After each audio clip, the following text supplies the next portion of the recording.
اعوذ باللہ من الشیطان الرجیم بسم اللہ الرحمن الرحیم حتی اذا اتوا، یہاں تک کہ جب آئے سلیمان علیہ السلام علی واد النمل، چونٹیوں کی وادی میں. قالت نملۃ، تو کہا ایک چونٹی نے، یا ایھا النمل، اے تمام چونٹیوں، ادخلوا مساکنکم، داخل ہو جاؤ اپنے گھروں میں. لا یحطمنکم سلیمان وجنودہ، کہ کہیں پامال نہ کر دے، روند نہ ڈالے تم کو سلیمان علیہ السلام اور ان کا لشکر. وہم لا یشعرون، اس حال میں کہ ان کو خبر بھی نہ ہو.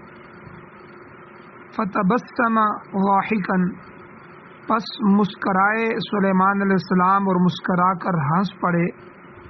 من قولہا، اس چونٹی کی اس بات سے. وقال، اور دعا کی اللہ تعالیٰ سے، کہا سلیمان علیہ السلام نے، ربی، اے میرے پروردگار، اوزعنی، آپ مجھے توفیق بخشیں کہ ان اشکر نعمتک التی انعمت علیہ، کہ میں شکر ادا کروں تیری نعمت کا جو تو نے مجھ پر انعام کیا. وعلی والدی، اور جو تو نے میرے والدین پر انعام کیا. وان اعمل صالحا ترضاہ، اور یہ کہ میں ایسا نیک کام کروں جس کو تو پسند کرتا ہے، یعنی ایسے نیک عمل کی مجھے اے اللہ آپ توفیق عطا فرمائیے کہ جن سے آپ راضی ہوں. وَأَدْخِلْنِي بِرَحْمَتِكَ، اور آپ مجھے داخل فرمائیے اپنی رحمت کے ساتھ فی عبادک الصالحین، اپنے نیک بندوں میں. سورہ نمل، جو کہ قرآن مجید کی 27ویں صورت ہے، اس کی آیت نمبر 18 اور آیت نمبر 19، یہ دو آیتیں آپ کے سامنے تلاوت ہوئی ہیں. آپ نے ان کا ترجمہ سماعت فرمایا. سب سے پہلے ربط آیات ہے کہ ان آیات کا پچھلی آیات کے ساتھ کیا تعلق ہے. گزشتہ آیات میں حضرت داؤد علیہ السلام، حضرت سلیمان علیہ السلام کا تذکرہ ہوا کہ انہوں نے اللہ تعالیٰ کا اس بات پر شکر ادا کیا کہ اس نے انہیں بہت سے نیک اور ایماندار بندوں پر فضیلت بخشی. نبیوں کا سلسلہ ہے تو بہت سارے نبیوں پر، بہت سارے اولیاء پر اللہ نے ان کو بڑا بنایا، نبوت عطا فرمائی، فضیلت عطا فرمائی. پھر سلیمان علیہ السلام کی جانشینی کا ذکر بھی پچھلے درس میں ہوا کہ اللہ تعالیٰ نے ان کو وورث سلیمان داؤد، کہ اللہ نے ان کو سلیمان علیہ السلام کو داؤد علیہ السلام کا جانشین بنایا. پھر انہوں نے لوگوں کے سامنے اللہ کی عطا کردہ نعمت کا اس طرح تذکرہ کیا کہ اے لوگو، دیکھو کہ ہمیں منطق الطیر، علمنا منطق الطیر، ہمیں پرندوں کی گفتگو سکھائی گئی اور ہمیں ضرورت کی ہر چیز عطا کی گئی ہے، جو کہ بڑی کھلی فضیلت ہے. سلیمان علیہ السلام کے لیے ان کے لشکر اکٹھے کیے جاتے تھے جن سے وہ مختلف موقعوں پر کام لیتے تھے. یہ لشکر کس کے ہوتے تھے؟ انسانوں کے لشکر، جنوں کے لشکر اور پرندوں کے لشکروں پر یہ لشکر مشتمل تھے، جنہیں حسب ضرورت تقسیم کیا جاتا. اب گزشتہ آیات میں ایک لفظ گزرا ہے منطق الطیر، یہ لفظ آیا تھا جو خاص طور پر توجہ طلب ہے. پرندوں یا دیگر جانوروں کی گفتگو عام آدمی نہیں سمجھ سکتا، مگر حضرت سلیمان علیہ السلام کو اللہ تعالیٰ نے یہ خصوصیت عطا فرمائی تھی کہ وہ پرندوں کی بولی سمجھ جاتے تھے. اور پرندوں کے علاوہ حشرات الارض جو ہوتے ہیں، یعنی کیڑے مکوڑے، ان کیڑوں مکوڑوں کی بولی بھی اللہ نے ان کو سکھا دی تھی. جانوروں کی بولیوں پر قدیم زمانے سے، بہت عرصے سے تحقیق اور تالیف کا کام بھی ہو رہا ہے. چنانچہ بعض حکما جو ہیں انہوں نے جانوروں کی بولیوں پر کتابیں بھی لکھی۔ علم ادب کی سب سے پرانی ایک کتاب آج بھی موجود ہے، اور دراصل یہ جو کتاب ہے یہ تبتی زبان کی تصنیف، تو وہاں سے یہ کتاب سنسکرت زبان میں منتقل ہوئی۔ پھر ایران کے کسرا نے بزوریہ نامی ایک عالم فاضل تھے، ان کو بڑا مال و دولت دے کر ہندوستان بھیجا تاکہ وہ کسی طرح یہ کتاب حاصل کر سکیں۔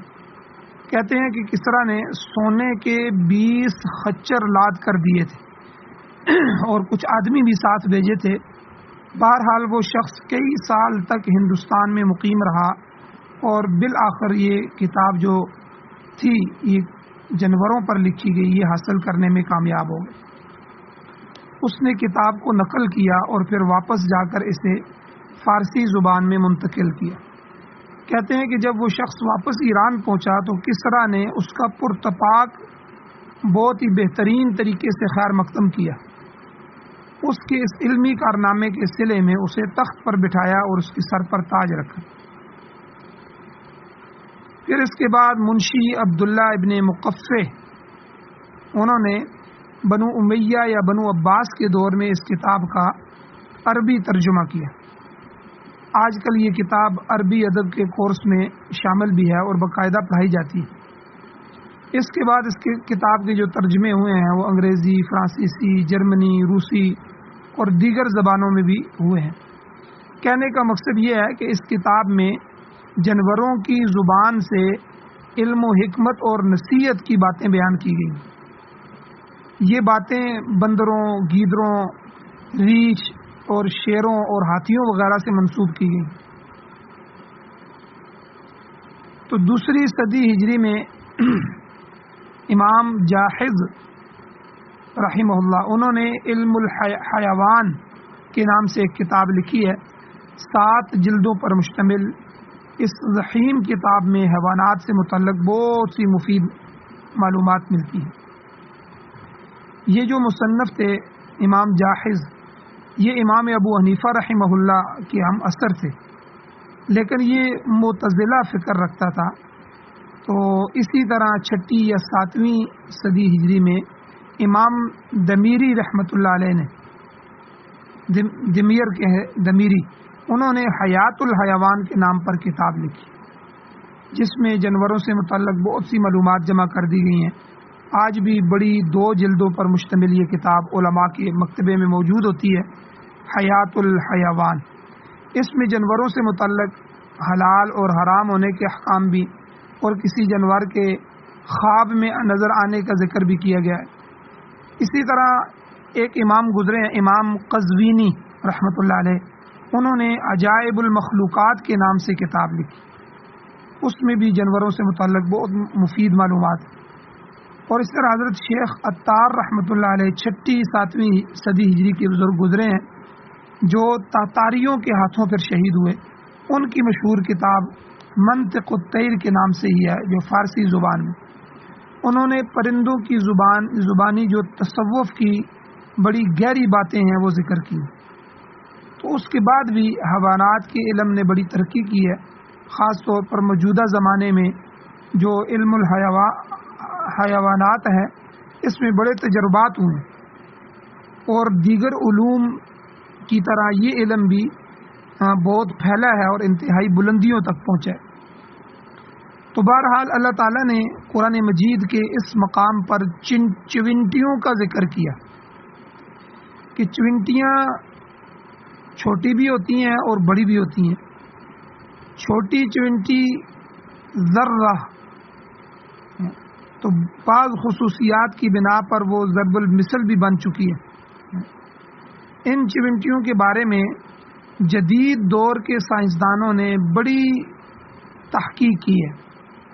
چنانچہ جدید دور کے جو مصری مفسر ہیں علامہ طنطاوی رحمۃ اللہ علیہ، انہوں نے اپنی تفسیر جواہر القرآن میں ان کا کافی ذکر کیا۔ آپ جدید دور کے عالم تھے اور 1540 عیسوی کے قریب وفات پائی ہے۔ تو انہوں نے جو ہے نظام العالم والامم، نظام العالم والامم اس کے نام سے ایک کتاب لکھی ہے، جس میں عالم اور امتوں کے نظام میں چونٹیوں کا ذکر بھی کیا ہے۔ یہ بھی کافی معلومات افزا کتاب۔ بہرحال سلیمان علیہ السلام بما لشکر کے اپنے ساتھیوں کے ساتھ جا رہے تھے، حتی اذا اتوا علی واد النمل، یہاں تک کہ جب وہ وادی نمل میں پہنچے، ان چونٹیوں کے وادی میں پہنچے، تو قالت نملۃ، ایک چونٹی نے کہا، اس نے تو اپنی چونٹیوں سے کہا، یا ایھا النمل، اے میری چونٹیوں، اے میری برادری کی جو ہے وہ چونٹیوں، ادخلوا مساکنکم، اپنے گھروں میں یعنی بلوں میں داخل ہو جاؤ۔ وجہ کیا ہے کہ لا یحتمنکم سلیمان وجنودہ، کہیں سلیمان علیہ السلام اور اس کا لشکر تمہیں روند نہ ڈالے، پاؤں کے نیچے دے کے تمہیں کچل نہ ڈالے۔ وہم لا یشعرون، ایسی حالت میں کہ انہیں خبر بھی نہ ہو۔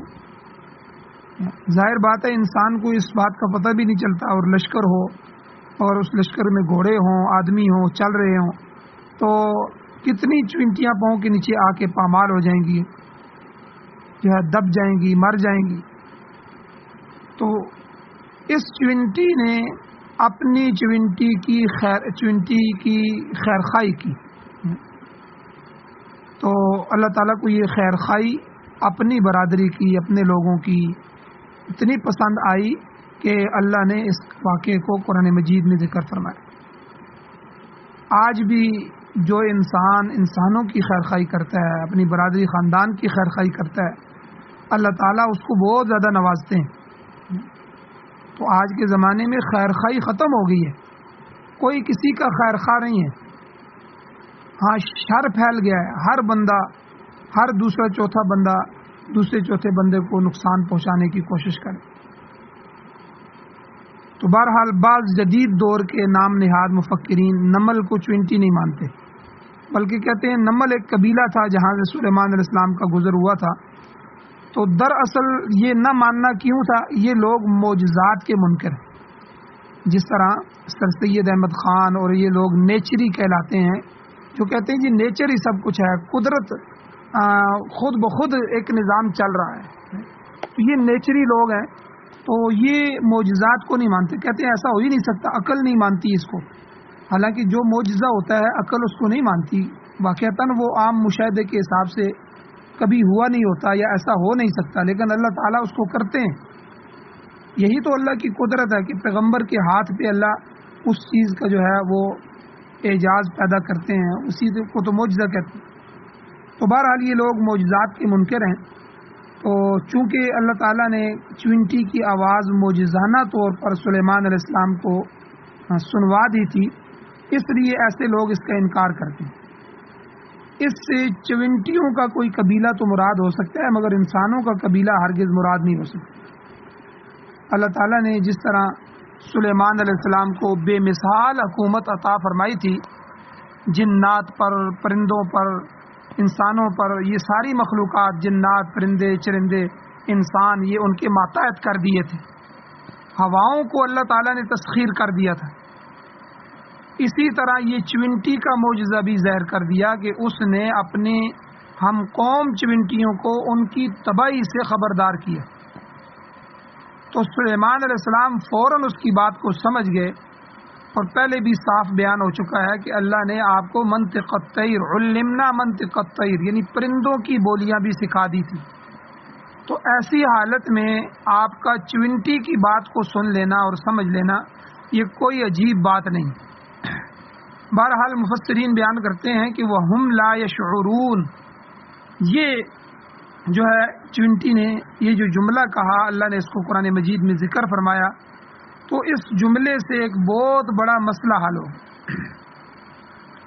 کہ باوجود اس کے کہ اور جانور حضرت سلیمان علیہ السلام کے تابع تھے، مگر آپ غیب کا علم نہیں جانتے تھے۔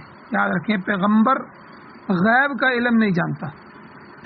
غیب خاصہ خداوندی ہے، یہ اللہ کا خاصہ ہے، اور وہ اس میں جتنا علم چاہتا ہے کسی کو عطا کر دیتا ہے۔ کلی غیب اور علم محیط کا جو مالک ہے وہ صرف اور صرف اللہ تعالی ہے، اللہ کی ذات۔ اور قرآن پاک میں غیر اللہ کے غیب دان ہونے کی واضح طور پر نفی کی ہے۔ اور یہ چیز تو چونٹی بھی جانتی تھی کہ صاحب صحیفہ اور صاحب شریعت رسول ہونے کے باوجود سلیمان علیہ السلام غیب دان نہیں، غیب نہیں جانتے، اس لیے تو اس نے دوسری چونٹیوں کو خبردار کیا کہ اپنی بلوں میں گھس جاؤ، کہیں سلیمان علیہ السلام اور ان کا لشکر بے خبری میں تمہیں کچل نہ ڈالے۔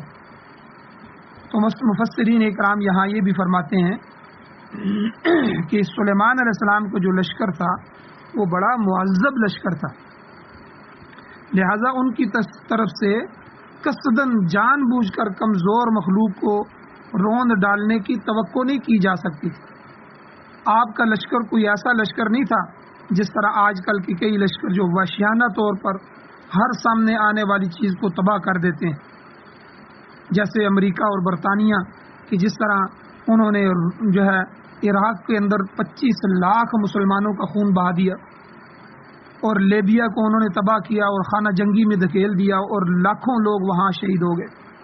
افغانستان کے اوپر حملہ کیا اور لاکھوں لوگ یہاں شہید ہو گئے۔ تو یہ جو لشکر تھے نیٹو کے، امریکہ کے، یہ وحشیانہ لشکر ہے۔ تو اس طرح کا کوئی لشکر نہیں تھا سلیمان علیہ السلام کا، بڑا تہذیب والا مہذب لشکر تھا۔ تو لہٰذا ثابت ہوتا ہے کہ اگر چونٹیوں کو کوئی نقصان پہنچتا تو ایسا سلیمان علیہ السلام کی بے خبری کی وجہ سے ہوتا، یعنی انہیں پتہ ہی نہ چلتا کہ جس وادی سے وہ گزر رہے ہیں وہاں ہزاروں لاکھوں چونٹیوں کو وہ لقمہ اجل بنا رہے ہیں، ان کو مار رہے ہیں۔ تو اس لیے وَهُمْ لَا يَشْعُرُونَ کا جملہ چونٹی نے جو یہ کہا کہ چونٹیوں اپنی دلوں میں داخل ہو جاؤ کہ لا يحتمنکم سلیمان وجنودہ، کہیں سلیمان علیہ السلام ان کا لشکر تمہیں روند نہ ڈالے۔ وَهُمْ لَا يَشْعُرُونَ، اس حال میں کہ وہ بے خبر ہوں، ان کو تو پتہ ہی نہیں ہے۔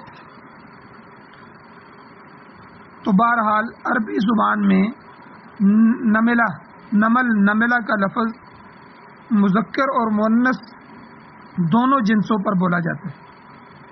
یہاں ایک سوال پیدا ہوتا ہے کہ جس چونٹی نے دوسری چونٹیوں کو خبردار کیا تھا وہ مذکر تھی یا مؤنث تھی؟ مشہور محدث اور فقیہ گزرے ہیں حضرت قتادہ رحمہ اللہ، یہ 63 ہجری سے 118 ہجری تک ان کا زمانہ ہے، جو تابعین میں سے ہیں، صحابہ کے شاگردوں میں سے۔ ایک مجلس تھی، اس میں فرمانے لگے کہ جو جی چاہیں آپ مجھ سے سوال کریں، پوچھیں۔ تو اس مجلس میں امام ابو حنیفہ رحمہ اللہ بھی موجود تھے، جو اس وقت ابھی بچے تھے۔ انہوں نے لوگوں سے کہا کہ حضرت قتادہ رحمہ اللہ سے یہ سوال کرو کہ جس چونٹی نے دوسری چونٹیوں کو سلیمان علیہ السلام کے لشکر سے خبردار کیا تھا وہ نر تھی یا مادہ تھی؟ جب یہ سوال پوچھا گیا تو حضرت قتادہ رحمہ اللہ خاموش ہو گئے، لاجواب ہو گئے۔ اس پر خود امام ابو حنیفہ رحمہ اللہ، عمر کم تھی لیکن انہوں نے جواب دیا، انہوں نے بتلایا کہ وہ چونٹی مادہ تھی۔ اگرچہ بقرہ، سورہ بقرہ، جس طرح بقرہ گائے، اس کی طرح لفظ نملہ بھی مذکر اور مؤنث دونوں اجناس کے لیے استعمال ہوتا ہے، مگر یہاں نملہ سے قبل قالت کی ضمیر مؤنث ہے۔ قالت نملتن، یہ نملہ جو ہے اس سے پہلے قالت ہے، تو یہ قالت بتا رہا ہے کہ یہ چونٹی جو تھی یہ مؤنث تھی۔ تو بہرحال یہ واقعہ امام رازی رحمۃ اللہ علیہ نے اپنی تفسیر کبیر میں بھی امام صاحب کی کم سنی میں سوجھ بوجھ کتنی زیادہ تھی، عقل کتنی زیادہ تھی، جن کے ہم مقلد ہیں امام اعظم ابو حنیفہ رحمہ اللہ، کہ اللہ نے ان کو کتنا عقل عطا فرمایا تھا کہ اتنی کم سن اور کم ترین عمر میں انہوں نے اتنا بہترین جواب عطا فرمایا۔ تو امام رازی رحمۃ اللہ علیہ نے تفسیر کبیر میں امام صاحب کے حوالے سے، ان کی سوجھ بوجھ کے حوالے سے یہ واقعہ وہاں لکھا ہے۔ جب سلیمان علیہ السلام نے چونٹی کی یہ بات سنی تو فتبسم ضاحکا من قولها، تو آپ اس چونٹی کی بات سن کر مسکرائے اور مسکرا کر ہنس پڑے، اور دل میں خیال کیا کہ یہ چونٹی کتنی بولی بالی ہے، جو سمجھ رہی ہے کہ میں اس کی بات کو نہیں سن رہا ہوں اور نہ سمجھ رہا ہوں، حالانکہ اللہ نے مجھے اپنے بہت سے نیک اور ایماندار بندوں پر فضیلت عطا فرمائی ہے، مجھے جانوروں کی بولیاں بھی سکھا دی گئی ہیں۔ تو یہاں تبسم کا معنی مسکراہٹ ہے، جو ضحک ضاحکن آ گیا ہے، تبسم اور ضاحک، تو ضحک جو ہے یعنی ہنسنا، کھل کے ہنسنا، اس ہنسنے کا پہلا درجہ ادنا درجہ تبسم ہے۔ آپ نے دیکھا ہوگا جب بندہ مسکراتا ہے تو مسکراہٹ صرف لبوں پر پھیلتی ہے، کہ وہ آدمی ہنستا نہیں ہے بلکہ مسکراتا ہے، کہ لب اس کے تھوڑے سے ہلتے ہیں، پتہ چلتا ہے کہ یہ خوش ہوا ہے، جبکہ ہنسنے میں دانت بھی سامنے ظاہر ہو جاتے ہیں، دانت بھی نظر آتے ہیں۔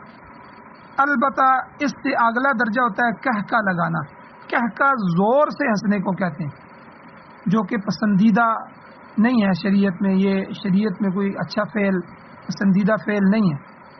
حدیث میں آتا ہے کہ حضور علیہ الصلوۃ والسلام کبھی بھی کہکا مار کر نہیں ہنسے، آپ کا معمول تھا کہ حضور علیہ السلام کسی بات پہ خوش ہوتے تو تبسم فرماتے، یعنی دانت ظاہر ہوئے بغیر ہی حضور ہنستے تھے اور ہونٹوں میں مسکراہٹ آ جاتی تھی تو پتہ چلتا تھا کہ حضور تبسم فرما رہے ہیں اور اس چیز کو حضور نے پسند فرمایا۔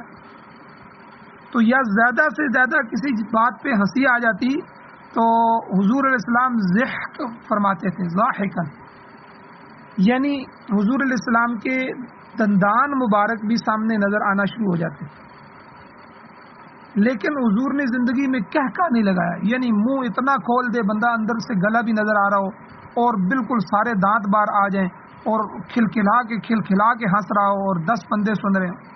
یاد رکھیں کہکا جو ہے یہ غفلت کی علامت ہے، سمجھدار آدمی مجلس میں بیٹھ کے کہکا نہیں لگاتا، اسی لیے اگر کوئی شخص نماز کے دوران کہکا لگا کر ہنسے تو اس سے اس کا وضو بھی ٹوٹ جاتا ہے اور نماز بھی فاسد ہو جاتی ہے۔ یہ مسئلہ ہے، ہمارے فقہا نے بھی اس کو لکھا ہے، نماز کے دوران اگر کوئی کہکا لگاتا ہے، کھل کے ہنستا ہے اور اس کی آواز بھی نکلتی ہے اور وہ آواز ساتھ والے نمازیوں کو سنائی بھی دیتی ہے تو ایک دو کو، تو یہ کہتا ہے، تو اس سے اس کی نماز ختم ہو جائے گی، اور خالی نماز ہی ختم نہیں ہوگی کہ دوبارہ شروع کر دے اور نماز پڑھے، بلکہ اس کا وضو بھی ٹوٹ جائے گا اور نماز بھی فاسد ہو جائے گی۔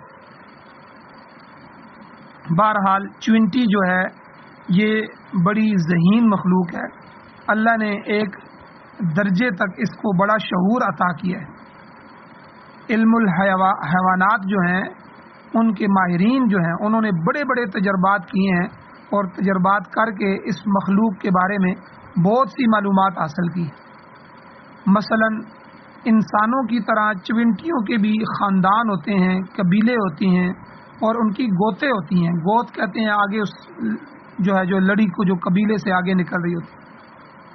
اور اسی طرح جو ماہرین ہیں انہوں نے لکھا ہے کہ ان کا ایک اپنا نظام حکومت ہوتا ہے، باقاعدہ چونٹیوں میں فوج ہوتی ہے اور پولیس بھی ہوتی ہے جو ان کے نظام سلطنت کی جو نظم اور نسق ہوتی ہے اس کی ذمہ دار ہوتی ہے۔ اور اسی طرح چونٹیاں فطرتی طور پر خوراک کا ذخیرہ جمع رکھتی ہیں تاکہ بوقت ضرورت کام آ سکے۔ تو فرید وجدی جو ہے ایک گزرے ہیں، انہوں نے اپنا دائرۃ المعارف لکھی ہے، اس میں لکھتے ہیں کہ چونٹیوں کی مختلف سلطنتوں کے درمیان جنگ اور جدال کی نوبت بھی آ جاتی ہے، کبھی یہ آپس میں لڑتی بھی ہیں۔ جب کبھی ایسا موقع آتا ہے تو ابتدا میں چونٹیوں کی قلیل تعداد آتی ہے اور آ کر دشمن کی قوت کا اندازہ لگاتی ہے، اور پھر حسب ضرورت پورا لشکر بیک وقت حملہ آور ہو جاتا ہے، اور چونٹی اپنے دشمن کو چمٹ کر ایسا کاٹتی ہے کہ چاہے جان چلی جائے یا لیکن دشمن کو چھوڑتی نہیں۔ آپ نے دیکھا ہوگا انسان کے بھی جو ہے جسم پہ اگر وہ کاٹے تو انسان اس کو زور سے کھینچ کے اتارتا ہے، کئی دفعہ اس کا سر الگ ہو جاتا ہے لیکن وہ چھوڑتی نہیں۔ اور اس کے جسم کے پچھلے حصے میں تیزاب کی ایک ٹینکی ہوتی ہے جو بارش کے موسم میں خوب بھر جاتی ہے، اور جنگ کے وقت چونٹی یہی تیزاب دشمن پر پھینک کر اسے نقصان پہنچاتی ہے۔ علامہ طنطاوی رحمۃ اللہ علیہ نے نظام العالم جو کتاب لکھی ہے اس میں لکھا ہے کہ چونٹیوں کے باقاعدہ قبرستان بھی ہوتے ہیں جہاں یہ اپنے مردے دفن کرتی ہیں، اور اکثر دیکھا گیا ہے کہ اگر کہیں کوئی چونٹی مری پڑی ہو تو زندہ چونٹی اس کو اٹھا کر لے جاتی ہے اور قبرستان میں لے جا کر دفن کر دیتی۔ اور جس طرح بعض حکومتیں ہوتی ہیں، ان حکومتوں کے موسم سرما اور گرما کے لیے مختلف ہیڈ کوارٹر ہوتے ہیں، اسی طرح چونٹیوں کے بھی مختلف موسموں کے لیے مختلف علاقے متعین ہوتے ہیں، اور سردیوں اور گرمیوں میں مقررہ علاقوں میں وہ جا کر اقامت پذیر ہو جاتی ہیں، وہاں ٹھہرتی ہیں۔ جس طرح انسانوں کے لیے دودھ دینے والے جانور ہوتے ہیں، اسی طرح چونٹیوں کے بھی بعض خاص قسم کے جانور ہوتے ہیں، ان کے لیے خوراک مہیا کی جاتی ہے، اور پھر ان کے جسم سے نکلنے والی رطوبت کو بطور دودھ استعمال کیا جاتا ہے۔ اور اسی طرح ماہرین نے یہ بھی لکھا ہے کہ یہ بھی تجربات میں آیا ہے کہ اگر کوئی چونٹی غلطی سے اپنے دشمن کے علاقے میں چلی جائے اور اس کو جو ہی اس بات کا علم ہوتا ہے کہ وہ دشمن کے علاقے میں چلی گئی ہے تو وہ اپنی ٹانگیں اوپر کر کے پیٹھ کے بل لیٹ جاتی ہے۔ پھر جب اس علاقے والی چونٹیوں کو اجنبی چونٹی کے آنے کی اطلاع ہوتی ہے تو ان کی پولیس وغیرہ اس چونٹی کو اٹھا کر اپنے علاقے سے باہر پھینک آتی ہے۔ یعنی آپ دیکھیں اللہ تعالیٰ نے ان کو حیرت انگیز ذہانت عطا فرمائی۔ تو بہرحال سلیمان علیہ السلام کو اللہ تعالیٰ نے جانوروں کی بولیاں سکھلائی تھیں، جو آواز آپ تک پہنچ جاتی تھی آپ اس کو سمجھ لیتے تھے، مگر اللہ تعالیٰ نے ہر جانور یا پرندے کے نزدیک جو ہے ساری آوازیں سنانے کا ذمہ نہیں لیا کہ دور سے نزدیک سے ساری آوازیں جو ہیں وہ سنائیں۔ یہ جو آپ نے چونٹی کی آواز کو سن لیا، یہ اللہ تعالیٰ کی خاص حکمت تھی کہ اس نے اس چونٹی کی آواز آپ کو سنوا دی، اور یہ معجزہ تھا۔ اسی لیے تو کسی نے کہا کہ لو کنت اوتیت کلام الحکلی علمت علم سلیمان کلام النمل، کہ اگر مجھے حکل یعنی بے زبان جانداروں کی آواز سننے کا علم دے دیا جائے تو میں بھی سلیمان علیہ السلام کی طرح چونٹی کی بات کو سن لوں۔ یہ ایک شاعر کا شعر ہے۔ تو شیخ سعدی رحمۃ اللہ علیہ نے گلستان میں بھی ذکر کیا ہے کہ ایک ہاتھی بان جو تھا وہ دریائے نیل کے کنارے اس طرح گنگنا رہا تھا، ایک شعر وہ پڑھ رہا تھا کہ زیر پایت اگر بدانی حال مور، ہم چوں حال تست از زیر پائے پیل، یعنی اے انسان اگر تو جان لے کہ تیرے پاؤں کے نیچے چونٹی کا کیا حال ہوتا ہے تو یہ ایسا ہی ہے جیسے تو خود ہاتھی کے پاؤں کے نیچے آ جائے۔ یعنی جس طرح ایک انسان کسی بڑے جانور کے پاؤں کے نیچے آ کے کچلنے کا اس کے خطرہ ہوتا ہے، اسی طرح چونٹیاں بھی جب ہمارے پاؤں کے نیچے آتی ہیں تو وہ اسی طرح جو ہے جس طرح ایک ہاتھی آتا ہے۔ تو اس لیے خیال کرنا چاہیے جو ہے اپنے طور پہ کہ کوئی چونٹی پاؤں کے نیچے نہ آئے، لیکن چونکہ یہ ممکن نہیں ہے تو اس میں اللہ تعالیٰ معاف بھی فرما دیتے ہیں اور اس پہ درگزر ہوتا ہے۔ اب یہاں چونٹی کی دعا کی قبولیت کو بھی اللہ نے ذکر فرمایا۔ امام ابن کثیر رحمۃ اللہ علیہ نے امام ابن ابی حاتم رحمہ اللہ کے حوالے سے نقل کیا ہے کہ ایک دفعہ سلیمان علیہ السلام کے زمانے میں قحط پڑ گیا، بارش رک گئی، لوگ بلبلا اٹھے، چنانچہ سلیمان علیہ السلام عام لوگوں کے ساتھ شہر سے باہر بارش کی دعا کے لیے نکلے۔ راستے میں انہوں نے دیکھا کہ ایک چونٹی اپنے پاؤں آسمان کی طرف کر کے دعا کر رہی ہے، اللہم انا خلق من خلقک ولا علم لنا عن سقیک والا تسقنا لہلکنا، اے اللہ ہم بھی تیری مخلوق ہیں. چونٹی کہہ رہی ہے اللہ سے، اے اللہ انا خلق من خلقی کا، ہم بھی تیری مخلوق میں سے ایک مخلوق ہیں. اور ولا غنى لنا عن سقيك، اور ہم تیری سیرابی سے مستغنی نہیں ہیں، یعنی بلکہ ہم تیرے سیراب کرنے کے محتاج ہیں کہ تو ہمیں پانی پلائے، تو ہمارے لیے پانی بھیجے.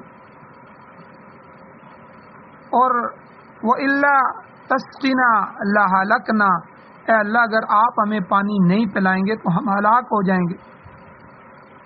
تو سلیمان علیہ السلام نے چونٹی کی زبان سے یہ دعا سنی تو تمام لوگوں کو واپس ہونے کے لیے کہا بھائی واپس ہو جائے. تو لوگوں نے حیران ہو کے پوچھا کہ ہم تو دعا مانگنے کے لیے جا رہے ہیں بغیر دعا کے. تو فرمایا اللہ نے اس چونٹی کی دعا کو قبول کر لیا، اب ضرور بارش ہوگی، لہذا واپس چلو. اللہ تعالیٰ نے اس چونٹی کی بدولت تمہیں بھی سیراب کر دیا ہے. تو وادی نمل کے متعلق بعض کہتے ہیں کہ یہ شام کے علاقے میں واقع ہے، جبکہ دوسرے مفسرین کہتے ہیں کہ یہ طائف شہر سے 10-12 کلومیٹر کے فاصلے پر ہے. تو وہاں ایک کھلا میدان ہے جس میں ایک معمولی سا مکان بھی ہے، اور طائف کے تاریخی مقامات میں وادی نمل کا یہ میدان بھی، لوگ سیر کے لیے وہاں جاتے ہیں. تو بہرحال فتبسم ضاحکا من قولها، سلیمان علیہ السلام اس چونٹی کی بات کو سن کر تبسم فرماتے ہوئے ہنس پڑے اور اللہ تعالیٰ کے انعامات کا شکریہ ادا کیا. یعنی کتنا بڑا انعام ہے کہ سلیمان علیہ السلام چونٹی کو دیکھ رہے ہیں اور چونٹی کی بات کو سن رہے ہیں. تو کس طرح شکریہ ادا کیا؟ قال، سلیمان علیہ السلام نے کہا ربی، اے ہمارے پروردگار، اے میرے رب، اوزعنی، آپ مجھے توفیق عطا فرمائیں، ان اشکرا، کہ میں آپ کا شکر ادا کروں، نعمتک التی، ان آپ کی دی ہوئی نعمتوں کا، کہ انعمت علیہ، جو آپ نے مجھ پر نعمت کی، جو انعامات آپ نے مجھ پر کیے میں اس کا شکر ادا کروں. وعلی والدیہ، اور جو میرے والدین پر آپ نے نعمتیں کی میں اس پر بھی آپ کا شکر ادا کرتا ہوں کہ اللہ تعالیٰ نے آپ کو بے مثال حکومت عطا فرمائی، حتیٰ کہ جانوروں پر حکومت اور پرندوں پر حکومت اور جنات تک کو آپ کے تابع کر دیا. اور ہوا کیا چیز ہے، ہوا آپ کے لیے اللہ نے مسخر کر دی، اور منطق الطیر، اللہ نے جانوروں کی بولیاں بھی سکھا دی. کہ یہ ساری چیزیں تو آج سائنس بھی اس کو نہیں کر سکی کہ ہوا کو اس طرح مسخر کر لیں کہ ہوا ان کے کہنے پہ چلے اور کہنے پہ جو ہے کرے. اور جانوروں کی بولیاں آج تک بھی سائنسدان نہیں سیکھ سکے. تو یہ سارے انعامات ہیں. اور والد پر بھی بڑے انعامات کیے کہ اللہ نے انہیں اپنا صاحب کتاب رسول بنایا، حضرت داؤد علیہ السلام. اور حضرت سلیمان علیہ السلام کی جو والدہ تھیں وہ بھی نہایت پاکباز تھیں، نیک سیرت اور عابدہ اور زاہدہ خاتون تھی. ان کی فضیلت کے لیے تو یہی چیز کافی ہے کہ اللہ نے ان کو داؤد علیہ السلام کے نکاح میں دیا، اور ایک ان کے خاوند اللہ کے رسول ہے اور ایک بیٹا ان کا اللہ کا رسول ہے. یہ ان کی کتنی بڑی فضیلت. اور اسی طرح آپ حضرات فرعون کا اور حامان کا حال بھی پڑھ چکے ہیں، وہ کس قدر مغرور اور ناشکر گزار تھے، جبکہ حضرت داؤد علیہ السلام اور سلیمان علیہ السلام بے مثال حکومت رکھنے کے باوجود بھی کس طرح اللہ رب العزت کا شکر ادا کر رہے ہیں. تو اس لیے یہاں سے یہ بات سمجھ آئی کہ جو اللہ ہمیں عطا فرما دیں، کہ جو کچھ اللہ نے ہمیں دیا ہوا ہے، گاڑی، گھر، بنگلہ، اولاد اور پراپرٹی اور جو کچھ بھی، اور جوانی اور صحت، کتنی لاکھوں نعمتیں ہیں جن میں ہم صبح سے شام تک ان کو استعمال کر رہے ہیں، پل رہے ہیں. اللہ نے ہمارے وجود کے ساتھ، ہمارے جسم کے ساتھ اور ہمارے خارج حصوں کے ساتھ اللہ نے لگا دی. کتنی نعمتیں. کیا ہم نے کبھی اللہ کے اپنے پروردگار کا شکر ادا کیا؟ ہم تو فرعون اور حامان کی طرح مغرور بن گئے ہیں، کبھی شکر کے کلمے زبان سے نہیں نکلے. پہلے زمانے میں جب ہم چھوٹے چھوٹے ہوتے تھے، ہمارے والدہ، ہماری دادی، نانی، ان کی زبان سے الحمدللہ الحمدللہ، شکر الحمدللہ، یہ الفاظ نکلتے تھے. سبحان اللہ کے الفاظ نکلتے تھے. اور ایک دوسرے کا شکریہ ادا کرنے کے الفاظ نکلتے تھے. ذکر و اذکار ہوتا تھا، گھروں سے تلاوت کی آوازیں آتی تھیں. آج تو گھروں سے ٹی وی کی آوازیں آ رہی ہیں، گانوں کی آوازیں آ رہی ہیں، ڈراموں کی آوازیں آ رہی ہیں، جھگڑوں کی آوازیں آ رہی ہیں، گالیوں کی آوازیں آ رہی ہیں. تو وہ برکتیں کہاں سے ملیں؟ تو بہرحال یہاں یہ بھی پتہ چلا کہ جو اللہ کے رسول اور پیغمبر ہوتے ہیں، اللہ کے نیک لوگ ہوتے ہیں، وہ اللہ کی نعمتوں پر اس کا شکر ادا کرتے ہیں. ہمیں بھی ہر وقت اللہ کی نعمتوں کا استحضار رکھنا چاہیے، ان کو ذہن میں رکھنا چاہیے اور پھر اس پر اللہ کا شکر ادا کرنا چاہیے. اور آگے اس کے علاوہ سلیمان علیہ السلام نے دوسری دعا یہ بھی فرمائی، اے میرے پروردگار اوزینی، آپ مجھے یہ بھی توفیق عطا فرمائیے کہ وہ ان اعمل صالحا ترضاہ، کہ میں نیک عمل تو کر رہا ہوں لیکن وہ ایسے نیک عمل انجام دوں جسے تو پسند کر لے اور وہ نیک عمل تیری بارگاہ میں مقبول ہو جائیں. تو یہ بھی اللہ تعالیٰ سے دعا کرنی چاہیے کہ اے اللہ اول ہمیں نیک عمل کی توفیق عطا فرما، 5 وقت کی نماز کی توفیق عطا فرما، رمضان کے روزوں کی توفیق عطا فرما، نیکی کرنے کی توفیق عطا فرما. اے اللہ جن نیکیوں سے تو راضی ہوتا ہے، جن اعمال سے، وہ اعمال کرنے کی توفیق عطا فرما. توفیق مانگیں گے تو اللہ توفیق دے گا. اور آج ہم نے مانگنا بھی چھوڑ دیا، کوئی بندہ دعا نہیں کرتا، نماز کے بعد دعا کے لیے نہیں بیٹھتا. جمعے کی نماز ہوتی ہے تو فوراً بھاگتے ہیں. اپنے لیے، اپنی اولادوں کے لیے مانگنے کا وقت نہیں ہے، مانگنا بھی ختم ہو گیا. تو سلیمان علیہ السلام اللہ سے نیک اعمال مانگ رہے ہیں، ان کی توفیق مانگ رہے ہیں. ان عمل صالحا ترضاہ، اے اللہ ایسے نیک عمل کرنے کی، صالح عمل کرنے کی توفیق عطا فرما جس سے تو راضی ہو جائے، تیرے ہاں وہ تیری بارگاہ میں مقبول ہو جائیں. اور اس کے بعد تیسری دعا، آخری بات جو سلیمان علیہ السلام نے کی، اس میں ہمارے لیے ایک اور عبرت بھی ہے، درس عبرت ہے. کیا عرض کیا؟ کیا میرے پروردگار وَأَدْخِلْنِي بِرَحْمَتِكَ فِي عِبَادِكَ الصَّالِحِينَ، کہ اے میرے اللہ مجھے اپنی رحمت سے، میرا کوئی زور نہیں ہے، میری نبوت کا کوئی زور نہیں ہے، میرے اعمال کا کوئی زور نہیں ہے، اے اللہ تیری رحمت سے ہر کام بن رہے. یہاں یہ بات یاد رکھیں، یہی بات حضور علیہ السلام نے فرمائی کہ قیامت والے دن بھی کوئی کسی اپنے اعمال کی وجہ سے جنت میں نہیں جائے گا، اللہ کے فضل اور رحمت کے ساتھ جنت میں جائے گا. تو سلیمان علیہ السلام نے بھی یہ کہا کہ وہ ادخلنی، اے میرے پروردگار مجھے داخل کر دے، برحمتی کا، اپنی رحمت شفقت فرماتے ہوئے، فی عبادک الصالحین، اپنے نیک بندوں میں. اس کا ایک پہلو تو یہ ہے کہ انسان کو اچھی سوسائٹی نصیب ہو جائے. یاد رکھیں جو آدمی گھر بنانا چاہے نا، گھر، تو سب سے پہلے آپ جس جگہ اپنی زمین خرید رہے ہیں وہاں جا کے دیکھیں، کہیں رافضی لوگ، مرزائی قادیانی لوگ تو وہاں نہیں رہ رہے، کہیں بد اخلاق لوگ تو نہیں رہ رہے، کہیں غلط کار لوگ تو وہاں موجود نہیں ہیں، کافروں کی سوسائٹی تو نہیں ہے. آپ کے ارد گرد کون رہ رہے ہیں؟ پھر نیک لوگ بھی اگر رہ رہے ہیں تو آپ کے گھر سے مسجد کتنی دور ہے؟ کہیں آپ کی باجماعت نماز تو ضائع نہیں ہو جائے گی. یہ ساری چیزیں گھر بنانے سے پہلے، زمین خریدنے سے پہلے دیکھنی چاہیے. اب دیکھیں نا کتنی بہترین دعا ہے سلیمان علیہ السلام کی، وَأَدْخِلْنِي بِرَحْمَتِكَ فِي عِبَادِكَ الصَّالِحِينَ، اے اللہ مجھے اپنی رحمت سے نیک بندوں میں شامل کر. اب ہم نیک بندوں کی سوسائٹیوں میں گھر بنائیں گے، ارد گرد گھر نیک ہوں گے تو ہم نیک ہوں گے، ہم ان میں شامل ہو جائیں گے. تو اس کا ایک پہلو دعا کا تو یہ ہے کہ انسان کو اچھی سوسائٹی نصیب ہو جائے، جیسے کہ حضرت ابراہیم علیہ السلام نے بھی کہا تھا، ربی حب لی حکما والحقنی بالصالحین، سورہ شعراء کی 83 نمبر آیت ہے. اے میرے پروردگار مجھے حکم عطا فرمائیے اور مجھے نیکوکاروں میں ملا دے، صالحین میں ملائے. اور سورہ یوسف میں حضرت یوسف علیہ السلام کی بھی یہی دعا منقول ہے، توفنی مسلما والحقنی بالصالحین. کتنی بہترین دعائیں ہیں پیغمبروں کی. آیت نمبر 101 ہے سورہ یوسف کی، اے اللہ مجھے اسلام کی حالت میں وفات دے، کفر کی حالت میں نہ دے، مسلمان ہی رہوں. تو اسلام کی حالت میں اللہ مجھے وفات عطا فرما، والحقنی بالصالحین، اور مجھے نیک لوگوں کے ساتھ، صالحین کے ساتھ ملا دے. تو یہاں پر برحمتی کا لفظ ظاہر کر رہا ہے کہ اللہ کے جلیل القدر نبی ہونے کے باوجود بھی کس قدر متواضع ہیں، کس قدر منکسر المزاج لوگ واقع ہوئے ہیں کہ اپنے کسی عمل پر بھی اعتماد نہیں ہے بلکہ اللہ کی رحمت پر بھروسہ ہے۔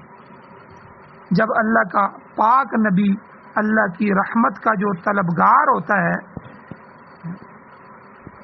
تو پھر آپ بتائیں، جب اللہ کا پاک نبی اس کی رحمت کی طرف دیکھ رہا ہے تو ہم گناہگار کس شمار میں؟ ہمیں تو رحمت خداوندی کی بہت زیادہ ضرورت ہے اور ہمارے لیے اس میں درس عبرت ہے۔ ہم تو کہتے ہیں جی یہ میری طاقت کی وجہ سے مجھے مل رہا ہے، مجھے جو ہے جی بڑا دماغ ملا ہے، میں اپنے دماغ سے سوچ کے کمائی کر رہا ہوں، یہ میں نے خود بنائی ہیں جی بلڈنگیں، یہ اللہ کی رحمت کی وجہ سے ملا ہے۔ اللہ کی رحمت کے صدقے ہمیں جو کچھ بھی عطا ہوا ہے۔ پیغمبر جن کے جو معصوم ہوتے ہیں، نبوت جن کو ملی ہوتی ہے اور اتنی زیادہ عبادات کرنے والے ہوتے ہیں، وہ بھی اپنے اعمال کو چھوڑ کے اللہ کی رحمت کے اوپر بھروسہ کر رہے ہیں۔ یاد رکھیں، ہمیں بھی یہی دعا کرنی چاہیے کہ اے اللہ اپنی مہربانی سے ہمارے عقیدوں کو پاک کر دے، ہمارے اعمال کو درست فرما دے اور ہمیں اچھی سوسائٹی نصیب فرما اور اپنی رحمت کے ساتھ یہ سارے کام ہمارے اوپر فرما۔ اللہ تعالیٰ سے دعا ہے اللہ ہمیں عمل کی توفیق عطا فرمائے۔ وآخر دعوانا ان الحمد للہ رب العالمین۔